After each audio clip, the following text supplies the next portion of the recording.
Good morning aspirants, শুনতে পাচ্ছেন সবাই?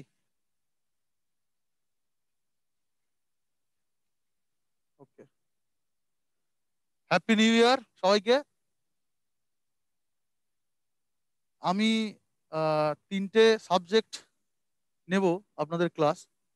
সেটা হচ্ছে ইন্ডিয়ান ইকোনমি, আর ট্র্যাডিশনাল জিকে, এবং সাথে সায়েন্স, জেনারেল সায়েন্স যেটা। ঠিক আছে? তো আজকে আমরা হচ্ছে ইন্ডিয়ান ইকোনমির ইন্ট্রোডাকশন দেখব এবং ন্যাশনাল ইনকাম নিয়ে দেখব, আর সাথে ট্র্যাডিশনাল জিকের কিছু কিছু মানে মিলিটারি অপারেশন বা আর্মি অপারেশন নিয়ে আলোচনা করব। ঠিক আছে, প্রথমে আমরা ইন্ডিয়ান ইকোনমি দিয়ে স্টার্ট করব। কোথাও যদি কারোর সমস্যা হয় বুঝতে, তাহলে অবশ্যই রেসপন্ড করবেন। হ্যাঁ, ফিল ফ্রি টু রেসপন্ড। ওকে, তাহলে শুরু করা যাক।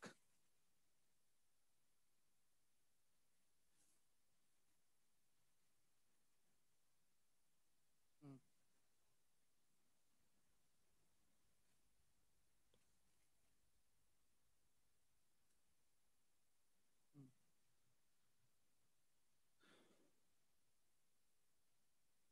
হুম, পেন হিসেবেই থাক। রেড কালার আছে।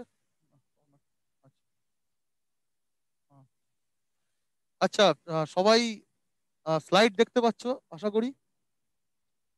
প্রথমে আমরা আজকে ইন্ডিয়ান ইকোনমির কিছু বেসিক কনসেপ্ট নিয়ে ডিসকাস করব।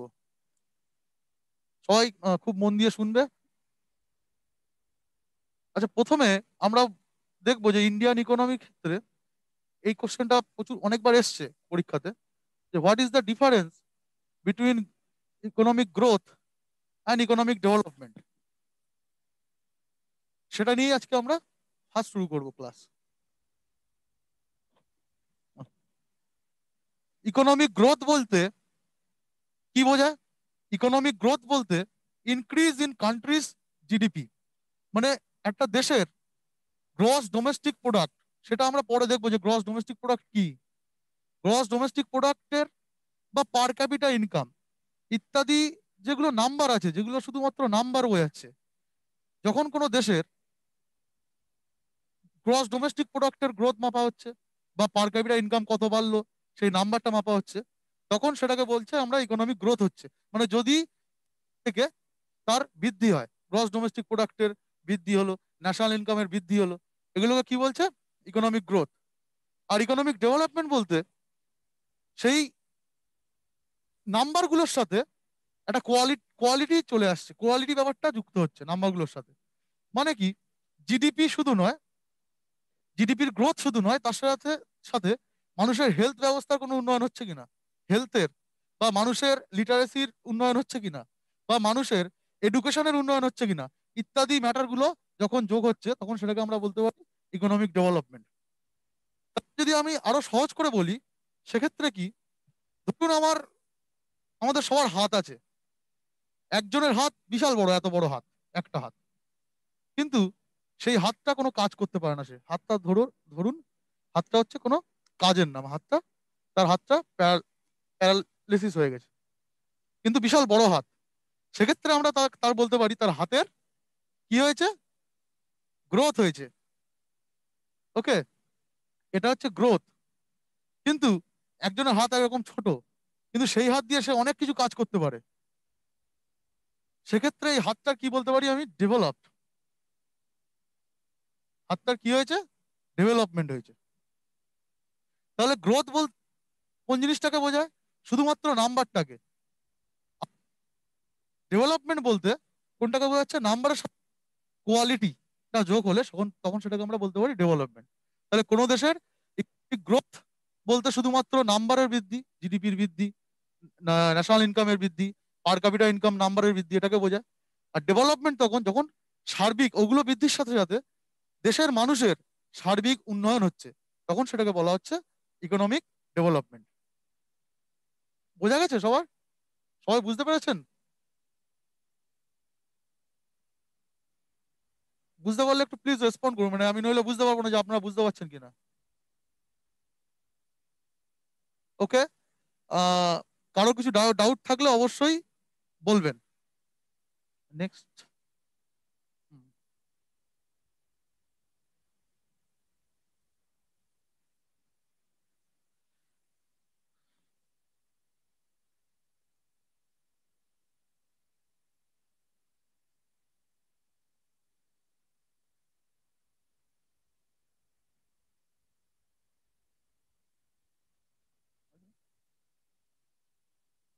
আচ্ছা, নেক্সট যে টপিকটা আমরা আলোচনা করব, টাইপস অফ ইকোনমিক্স, মানে কত রকমের ইকোনমি হয়। এটা হয়তো সবার শোনা আছে, মানে ডিটেলসে জানা না থাকলেও হয়তো সবারই শোনা আছে যে বিভিন্ন কত রকমের ইকোনমি হতে পারে। ইকোনমি মূলত আমরা যদি বিভিন্ন দেশের ইকোনমি দেখি, তো আমরা মূলত তিন ধরনের ইকোনমি দেখতে পাই।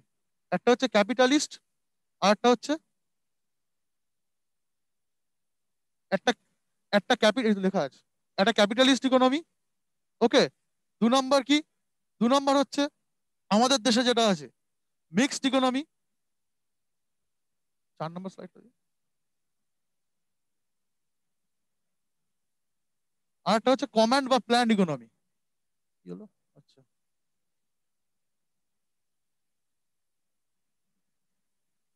তাহলে আর একটা হচ্ছে প্ল্যান্ড বা কমান্ড ইকোনমি। তাহলে ইকোনমি মূলত তিন রকমের হয়। একটা কোনো দেশের ইকোনমি বা অর্থনীতি তিন রকমের হতে পারে। একটা হচ্ছে ক্যাপিটালিস্ট, আর একটা কি কমান্ড, আর একটা মিক্সড ইকোনমি। তো আমরা এবার এগুলো ডিটেলসটা দেখবো। মাউস করা আছে না? বুঝছো তো? হ্যাঁ।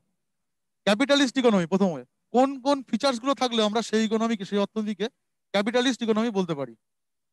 বুঝলে, ক্যাপিটালিস্ট ইকোনমির একটা প্রথম ফিচার্স হচ্ছে প্রাইভেট ওনারশিপ, মানে means of production. Means of production বলতে কি বোঝায়?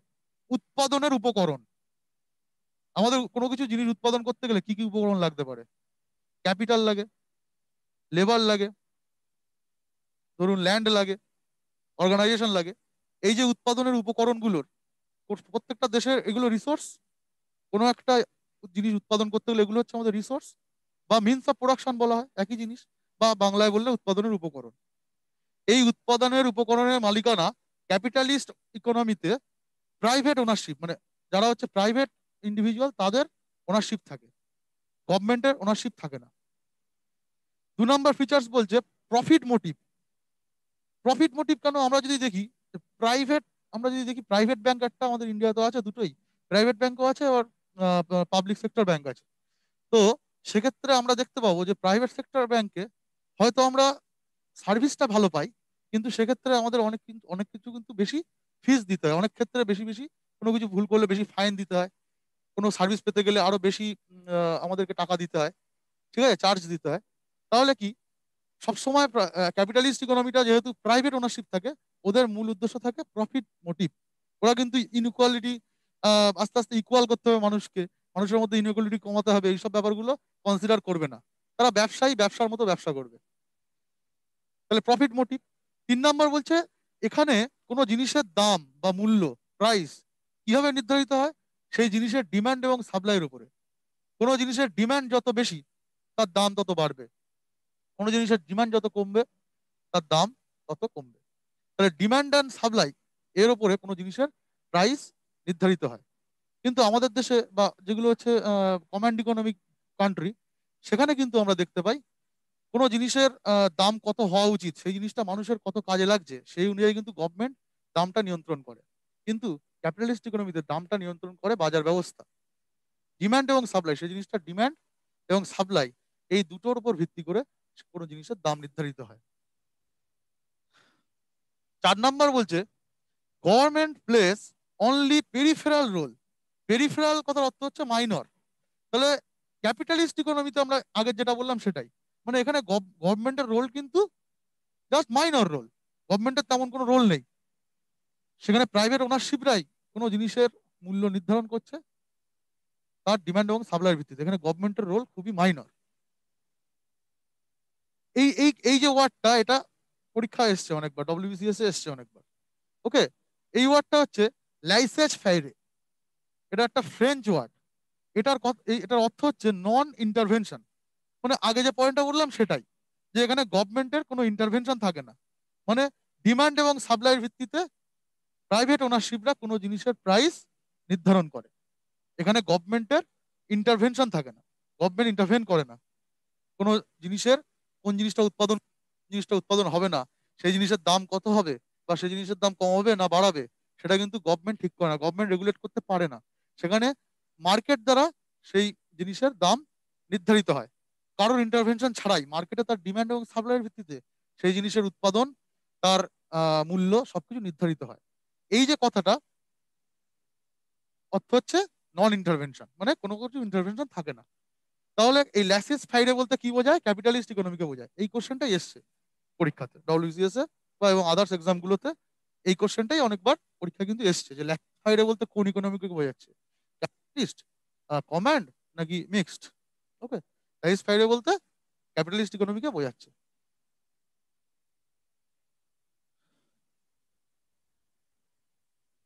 আচ্ছা, এবার আমি নেক্সট স্লাইডে যাচ্ছি। আমরা দেখবো কমান্ড ইকোনমি কোনটা।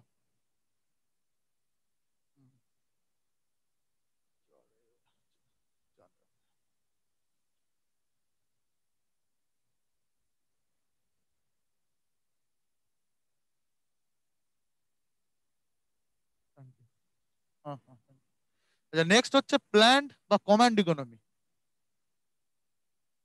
এটা হচ্ছে ঠিক ক্যাপিটালিস্ট ইকোনমির উল্টো পিঠ। এবার মনে মনে আপনারা ভাবুন, তাহলে আপনারা বুঝতে আরো সুবিধা হবে যে ক্যাপিটালিজমের উল্টো কি হতে পারে। সেগুলো নিজেরা মনে মনে ভাবুন, তাহলে বুঝতে সুবিধা হবে। প্রথমে এটা কি?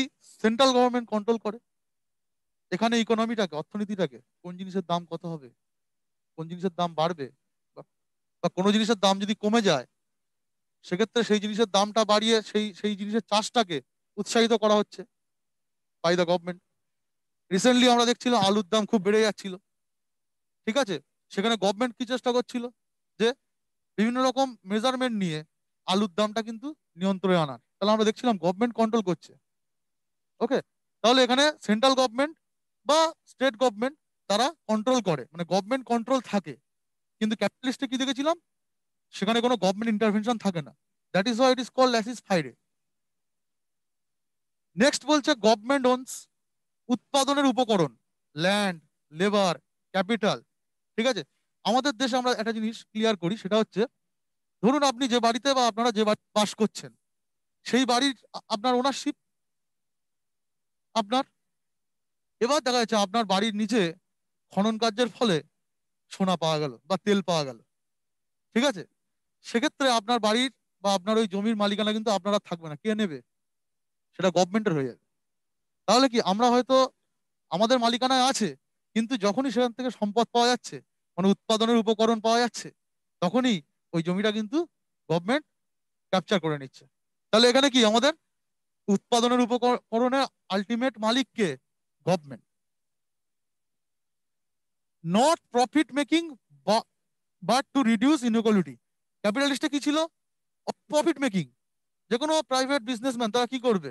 তারা প্রফিটটাই করার চেষ্টা করবে, লোকের কি হলো, কার কে পেলো না, কে পেলো তাতে তাদের কোনো যায় আসে না। কিন্তু যেহেতু এটা গভর্নমেন্ট কন্ট্রোল করে, গভর্নমেন্টের উদ্দেশ্য কি? মানুষের মধ্যে সমতা রক্ষা করা, যাতে উৎপাদনের যে উপকরণ এবং উৎপাদিত বস্তু, সেটা যেন সবার মধ্যে সমানভাবে বন্টিত হয়। এটা হচ্ছে গভর্নমেন্টের প্রধান লক্ষ্য, মানে যে কোনো ওয়েলফেয়ার গভর্নমেন্টের। তাহলে এক্ষেত্রে কি প্রফিট মেকিংটা মেন উদ্দেশ্য নয়। মেন উদ্দেশ্য কি? টু রিডিউস ইনইকুয়ালিটি, মানুষের মধ্যে যে বিভাজন, ইনইকুয়ালিটিটা আছে, সেটাকে কমানো। নেক্সট বলছে price and supply regulated by the government. আগে ক্যাপিটালিস্টটা কি ছিল? কোনো জিনিসের ডিমান্ড যখন বেড়ে যাচ্ছিল, তখন তার প্রাইস বেড়ে যাচ্ছিল। মানে ব্যাপারটা একটু ক্লিয়ার করি, যারা নতুন একদম তাদের সুবিধা হবে বুঝতে। ধরুন আপনি কোনো দোকানে ফুচকা খেতে গেছেন, তো সেই ফুচকা দোকানদারের কাছে মাত্র 5টা ফুচকা আছে, আপনারা গেছেন 3জন খেতে, অচেনা ব্যক্তি, আপনার বন্ধুদের সাথে যাননি, অচেনা 3জন ব্যক্তি গেছেন। গিয়ে এবার আপনিও 5টা ফুচকা খাবেন, আরেকজন যে আছে সেও বলছে আমি 5টা খাবো, আরেকজন যে আছে সেও বলছে আমি 5টা খাবো। তো তখন ফুচকার দোকানদার যদি প্রত্যেকটা ফুচকা 1 টাকা করে নেয়, যখনই দেখবে 3জন কাস্টমার আমার কাছে 5টাই ফুচকা আছে এবং 5টার ডিমান্ড আছে, তখন বলবে আমাকে যে 2 টাকা করে দেবে আমি তাকে দেবো। তাহলে কোনো জিনিসের ডিমান্ড যেই বাড়লো, সঙ্গে সঙ্গে তার মূল্যটা কি বেড়ে গেল।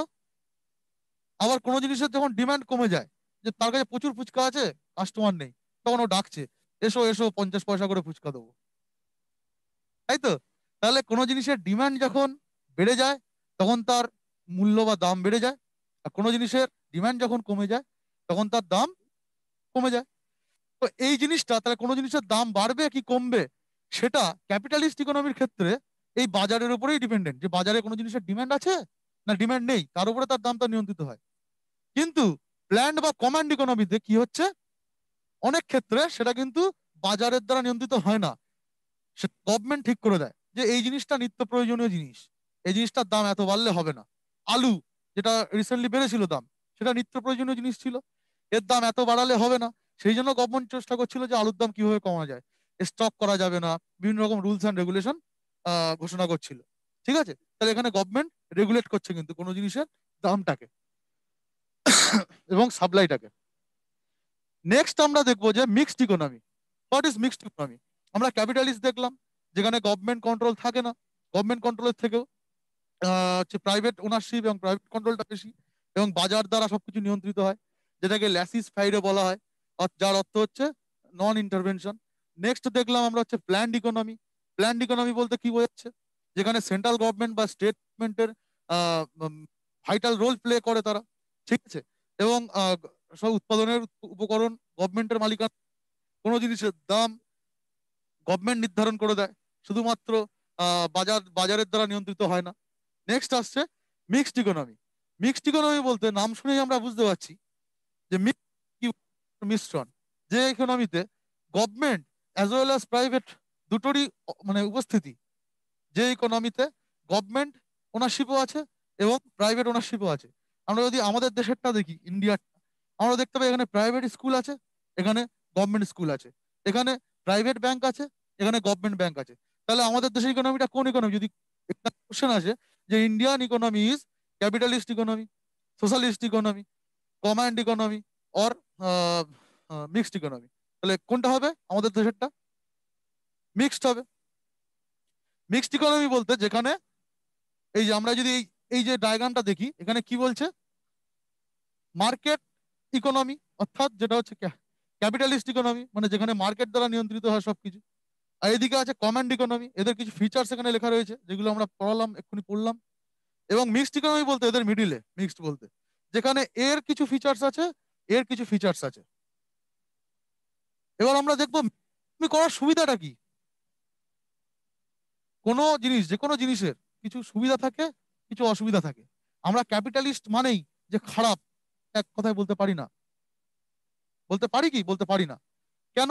আমরা তো দেখলাম যে ক্যাপিটালিস্ট ইকোনমি কি, ক্যাপিটালিস্টে উৎপাদনের উপকরণের মালিকানা প্রাইভেট ওনারশিপের কাছে থাকে।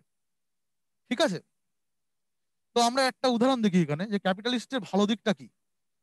ক্যাপিটালিস্টের ভালো দিক, দেখুন, আপনি যদি আপনার এলাকার একটা পাবলিক সেক্টর ব্যাংকে যান এবং আপনার এলাকার একটা প্রাইভেট সেক্টর ব্যাংকে যান, তাহলে আপনি ডিফারেন্সটা বুঝতে পারবেন।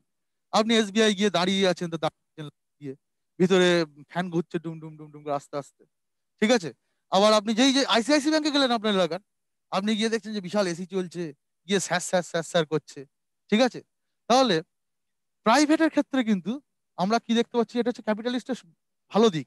মানে যেহেতু এখানে মার্কেটের উপরে ডিপেন্ড করে কোনো জিনিসের ডিমান্ড নির্ধারিত হয়, মানে মূল্য নির্ধারিত হয়, সেই জন্য সেখানে কম্পিটিশন থাকে। এবং কম্পিটিশন থাকলে কি, আলটিমেটলি যারা দেশের মানুষ, যারা গ্রাহক, তারা কিন্তু ভালো পরিষেবা পাবে। তারা অনেক অপশন পাবে, যে এই জিনিসটা রিলায়েন্স এই দামে দিচ্ছে, ওইদিকে টাটা ওই দামে দিচ্ছে। আমি সেখানে একটা কি, তাদের মধ্যে কম্পিটিশন থাকবে, যেহেতু কে কমে দিতে পারে, এই কম্পিটিশনটা থাকবে। এবং 2 নম্বর কি বলছে, যে উৎপাদনের উপকরণের যে মালিকানা প্রাইভেট সেক্টরের হাতে থাকলে, দেখুন, একটা ধরুন উৎপাদনের উপকরণ কি ছিল, একটা হচ্ছে টেলিকম সেক্টর। ঠিক আছে, তো বিএসএনএল আমরা অনেকে প্রথম দিকে ইউজ করেছি। বিএসএনএল বিএসএনএল ইউজ করলে আমরা কি দেখতাম, যে বৃষ্টি হলো, যা 3 দিনের জন্য কোনো নেটওয়ার্ক নেই, একটা এসএমএস পাঠাচ্ছি, তো যাচ্ছে তো যাচ্ছে। তারপরে যেই সেখানে আসলো যারা হচ্ছে প্রাইভেট সেক্টর, তখন দেখতে পাচ্ছি পরিষেবাটা ভালো পাচ্ছে। তার মানে কি, ওরা, যারা প্রাইভেট সেক্টর, তারা উৎপাদনের যে উপকরণের মানে সবচেয়ে বেশি মানে অপটিমাম ইউজ করছে, অপটিমাম ইউজ করা যায়। ক্যাপিটালিস্টের ক্ষেত্রে কি হয়, উৎপাদনের যে উপকরণ, মানে বিএসএনএল এর যারা এমপ্লয়ি ছিল তারা কোনো কাজই করতো না, চুপচাপ বসে থাকতো, ঠিক আছে। আহ তো সেই জন্য তারা ভালো পরিষেবা দিতে পারতো না, জানে আমি সরকারি কর্মচারী, আমি মাইনে পাবো, আমি যদি কাজ করি তাও পাবো, না করলে তাও পাবো। তাহলে বিএসএনএল এর যে যারা এমপ্লয়ি ছিল তারা তো ওই উৎপাদনের উপকরণ, লেবার, তারা বা উপকরণ উৎপাদনের বা সার্ভিসম্যান, যাই হোক সার্ভিস প্রোভাইডার। তো তারা কি করছিল, তারা কিন্তু আলটিমেটলি তাদের যে ক্ষমতাটা, তাদের যে সার্ভিস দেওয়ার ক্ষমতাটা, সেটা কিন্তু তারা পুরোপুরি বা অপটিমাম ইউজ করছিল না, সেই জন্য পরিষেবাটা খারাপ ছিল। কিন্তু প্রাইভেট সেক্টরে যে চাকরি করছে, ধরুন জিওতে চাকরি করে বা কেউ ভোডাফোনে চাকরি করে, তাদের চাকরি হারানোর ভয় আছে যে আমি যদি কাজ না করি আমার কিন্তু চাকরিটা চলে যেতে পারে। ঠিক আছে, সেই জন্য তাদের যে ক্ষমতাটা তাদের মধ্যে আছে যে কাজ করার, সেটাকে তারা সবসময় সবচেয়ে বেশি পরিমাণ দেওয়ার চেষ্টা করে, যাতে করে পরিষেবাটা আরো ভালো দেওয়া যায়। তাহলে ক্যাপিটালিস্টের ভালো দিক কি, যে কোনো উৎপাদনের উপকরণের অপটিমাম ইউজ, এই ওয়ার্ড রাখতে হবে, হ্যাঁ, আসলে কিন্তু এই ওয়ার্ডটাই আসবে, অপটিমাম ইউজ। অপটিমাম মানে হচ্ছে সবচেয়ে বেশি, যতদূর করা যায় কোনো একটা উপকরণের সবচেয়ে বেশি ব্যবহার করা যায়, ঠিক আছে, ব্যবহার করে মানুষ চেষ্টা করে আরো ভালো পরিষেবা দেওয়ার। এটা হচ্ছে ক্যাপিটালিস্ট ইকোনমির সুদিক, ভালো দিক। খারাপ দিক তো আমরা জানি যে এখানে কি, মানুষের মধ্যে ইনইকুয়ালিটি কমানোর বা মানুষের ভালো মন্দ দেখার চেষ্টা করা হয় না, শুধুমাত্র প্রফিট মেকিং। তাহলে ভালো দিকটা কি, অপটিমাম ইউজ। খারাপ দিকটা হচ্ছে কি, যে কোনো মানে এখানে কোনো মরালিটির কোনো জায়গা নেই, নৈতিকতার কোনো জায়গা নেই। এবার আমরা দেখবো কমান্ড বা প্ল্যান্ড ইকোনমির কি ভালো দিক। এখানে ভালো দিক কি, এখানে মোরালিটি, মানে মোরালকে বেশি গুরুত্ব দেওয়া হচ্ছে, নৈতিকতাকে মোরালিটি বেশি গুরুত্ব দেওয়া হচ্ছে। যে মানুষের ভালো হচ্ছে কি এটা করলে, না খারাপ হচ্ছে এটা দেখা হচ্ছে। যে মানুষের একে এত উৎপাদন করতে দিলে বা একে এত একচেটিয়া মনোপলি করতে দিলে হবে না, তাতে কি বাজারের ক্ষতি হবে, এটা গভর্নমেন্ট ঠিক করছে।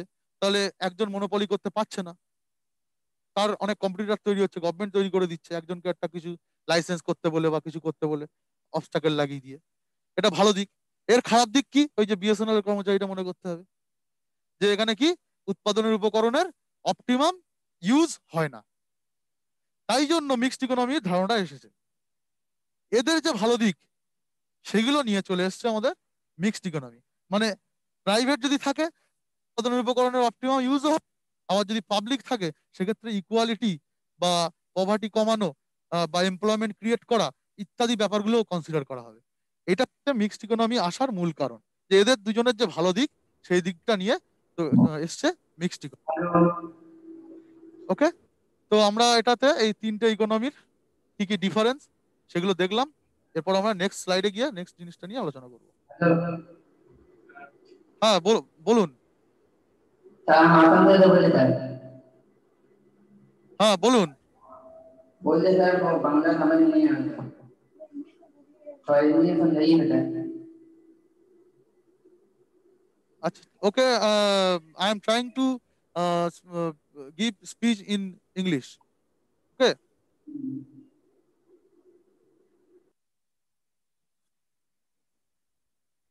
ওকে, এটা কি আবার, হ্যালো?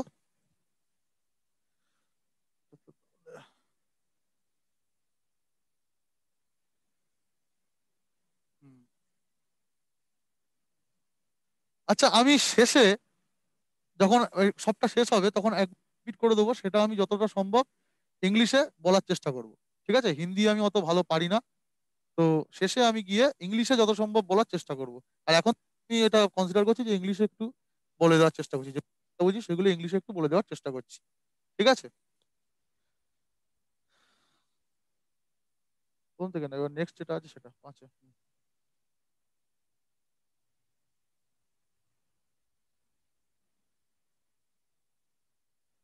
নাম্বার 5, তাই তো।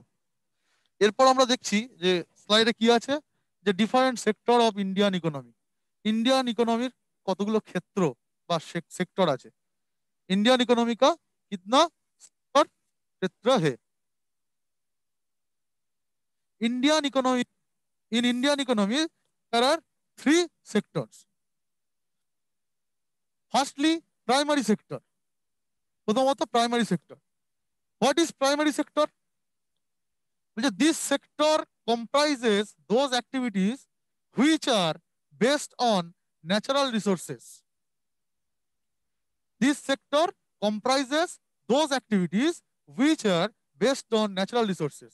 তাহলে ন্যাচারাল রিসোর্সকে বেস করে বা ভিত্তি করে যে গড়ে উঠেছে তাকে আমরা বলতে পারি প্রাথমিক ক্ষেত্র বা প্রাইমারি সেক্টর। ন্যাচারাল রিসোর্সকে টেস্ট যে সেক্টরটা গড়ে উঠেছে it is called primary sector. Then secondary sector, তাহলে এখানে ডাইরেক্টলি ন্যাচারাল রিসোর্সকে কেন্দ্র করে, যেমন কি যে কোনো চাষ বা মৎস্য পালন, উদ্যান পালন, বিভিন্ন গরু ছাগল ইত্যাদি চাষ করা, এগুলো কি একদম ন্যাচারাল রিসোর্স ওরা, বা মাছ চাষ এটা ন্যাচারাল রিসোর্স, বিভিন্ন সবজি এগুলো ন্যাচারাল রিসোর্স, এদেরকে নিয়েই ইকোনমিটা গঠিত, সেই এটা হচ্ছে প্রাইমারি সেক্টর। এরপরে সেকেন্ডারি সেক্টর কি বলছে, এটা কি সেকেন্ডারিলি ইউজ হচ্ছে, যে natural resources are used here secondarily. তার মানে natural resources are used as inputs two manufacture various commodities. কোনো একটা জিনিস উৎপাদনের, আমি কিন্তু ন্যাচারাল রিসোর্সটাকে করছি না, আমি ন্যাচারাল রিসোর্সটাকে ইউজ করে ইনপুটস ম্যাটেরিয়াল হিসেবে ইউজ করে, উৎপাদনের উপকরণ হিসেবে ইউজ করে আমি একটা নতুন জিনিস উৎপাদন করছি। গম, যে গম তৈরি করছে, যে হচ্ছে গম উৎপাদন করছে, সে একটা ন্যাচারাল রিসোর্স উৎপাদন করছে, দ্যাট ইজ ফার্মার। কিন্তু সেই গমটা দিয়ে যে আটা তৈরি করছে বা ফ্লাওয়ার তৈরি করছে, সে কিন্তু সেই গমটাকে কাজে লাগিয়ে, হুইটটাকে কাজে লাগিয়ে মেশিনের মাধ্যমে ফ্লাওয়ার তৈরি করছে, তাই তো? তাহলে এটা কি ডাইরেক্ট ইউজ হচ্ছে কি ন্যাচারাল রিসোর্সের? ডাইরেক্ট ইউজ হচ্ছে না, এখানে ন্যাচারাল রিসোর্সটাকে ইউজ করে, মানে উৎপাদিত হচ্ছে ন্যাচারাল রিসোর্স নয়, সেটাকে ইউজ করে একটা নতুন জিনিস উৎপাদিত হচ্ছে। আর new material is produced using the natural resources. That is why we can say that it is the use of natural resource secondarily. Primarily, we are not using natural resource as primary resource. We are using natural resource to produce a thing. That is the secondary use of natural resource. That is why this production is called, this produced material is called sector material, and this medium is called the secondary sector. এটাকে বলা হচ্ছে secondary sector. তাহলে সেখানে কি manufacturing of various commodities, এটা মাথায় রাখতে হবে। যেখানে কোনো জিনিসের ম্যানুফ্যাকচারিং হয় সেটা হচ্ছে সেকেন্ডারি সেক্টর। থার্ড যেটাকে বলছে টার্সিয়ারি সেক্টর। টার্সিয়ারি মানে হচ্ছে, এই লাস্ট ওয়ার্ডটা মনে করতে হবে, যে এখানে ইনস্টেড অফ এন্ড প্রোডাক্ট কি উৎপন্ন হয়, সার্ভিস উৎপন্ন হয়। আমরা ব্যাংকে কি পাই? ব্যাংকে আমরা সার্ভিস পাই। ব্যাংক থেকে তো আমরা অন্য কিছু পাই না, খাবার টাবার পাই না। ব্যাংক থেকে যেটা পাই সেটা সার্ভিস। ইলেকট্রিক অফিস থেকে যেটা পাই সেটা কি সার্ভিস। কিন্তু ইলেকট্রিক যেখানে মানে বিদ্যুৎ উৎপাদিত হচ্ছে, সেটা কিন্তু যে কয়লা থেকে বিদ্যুৎ উৎপন্ন হচ্ছে, সেটা কিন্তু আবার সার্ভিসের মধ্যে পড়ছে না, সেটা পড়ছে ম্যানুফ্যাকচারিং এর মধ্যে। কিন্তু ইলেকট্রিক অফিস কি প্রদান করছে আমাদেরকে? সার্ভিস প্রদান করছে, ঠিক আছে? তাহলে ওটা কিন্তু সার্ভিস সেক্টরের মধ্যে পড়ছে। মানে এটার ক্ষেত্রে উৎপাদিত দ্রব্যটা invisible, the produced material is invisible here, we cannot see the material. That is why it is called service, and service sector is called the, মানে service sector is under the tertiary sector. এছাড়াও একটা হয় যেটা এখানে লেখা নেই, আমি মুখে বলে দিচ্ছি, ওটা অত মানে ইকোনমির জন্য ইম্পর্টেন্ট নয়, সেটা হচ্ছে কোয়াটারনারি সেক্টর। যেমন হচ্ছে এডুকেশন,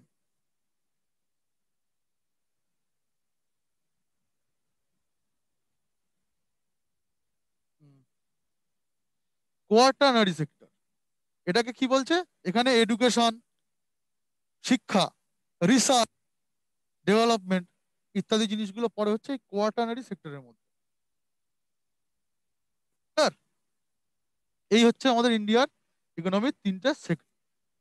দেখবো যে এই সেক্টরের মধ্যে কোন কোন জিনিসগুলো পড়ে। পরীক্ষায় কিন্তু এইগুলো জিজ্ঞেস করবে না, পরীক্ষায় জিজ্ঞেস করবে যে এইটা কোন sector, fishing falls under which sector, ফিশিংটা কোন সেক্টরে পড়ে? যে কোনো একজন একটু মানে উত্তর দেওয়ার চেষ্টা করো দেখি, বোঝা মানে ঠিকঠাক আন্ডারস্ট্যান্ডিংটা হচ্ছে কিনা। Fishing falls under which sector? Sir primary sector. Hello sir, primary good sector. Good good. Okay, now মানে আমরা এবার দেখবো যে কোন সেক্টরের মধ্যে কোন দ্রব্যগুলো আছে। ঠিক আছে, নেক্সট স্লাইড প্লিজ।